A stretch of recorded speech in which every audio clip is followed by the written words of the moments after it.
Hey yo les gamins, c'est l'Ermite et vous êtes bien sur la chaîne de l'Ermite légendaire. C'est une info dont j'avais envie de discuter avec vous depuis quelques temps.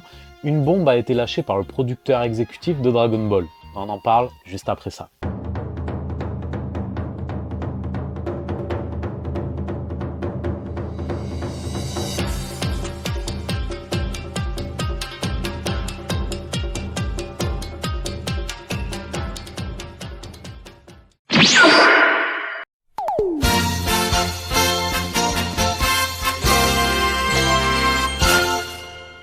Dans une émission du 31 décembre dédiée aux 40 ans de Dragon Ball, Akio Yoku, producteur exécutif de la licence, a lâché une bombe. Les titres des épisodes de Dragon Ball Daima cachent un secret. Et je l'avais un peu vu venir, pour être honnête, mais j'avais fini par me convaincre que c'était mon imagination ou simplement un effet de style.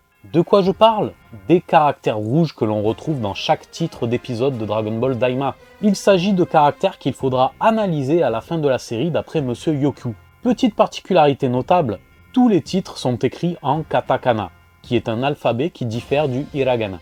Il est principalement utilisé pour retranscrire des termes étrangers, comme des lieux ou objets, ainsi que des termes techniques et scientifiques. Autre spécificité de ces katakana rouges, ils contiennent tous des dakuten, deux petits traits qui se placent en haut à droite du caractère pour changer sa prononciation. Pour l'instant, 13 caractères seulement ont été recueillis sur les 20 prévus, mais personne n'a encore d'idée précise sur le message qui peut se cacher derrière. Quelques théories ont néanmoins vu le jour. L'une des plus farfelues et que j'aime particulièrement étant qu'il pourrait s'agir de la formule visant à invoquer Shenron du Daimakai. Ce serait cool. Les autres théories sont que ce message pourrait avoir un lien avec un futur arc narratif, peut-être une saison 2 pour Dragon Ball Daima. Il pourrait s'agir également d'un message sans intérêt à l'attention des spectateurs les plus attentifs, mais j'en verrai pas trop l'intérêt pour ma part. Pour finir, et c'est la plus crédible selon moi, ce message pourrait être là pour célébrer les 40 ans de la licence, mais également annoncer un tournant dans l'œuvre et ou peut-être le retour de Dragon Ball Super à l'écran comme un manga.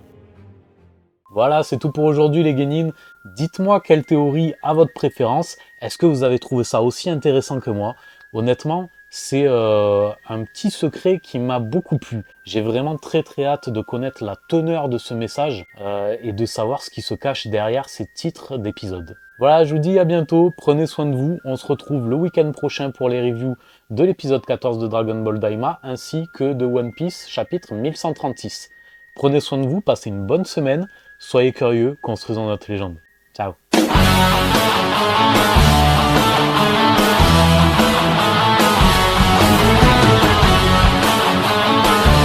Tu t'es abonné? Tu t'es pas abonné? Abonne-toi!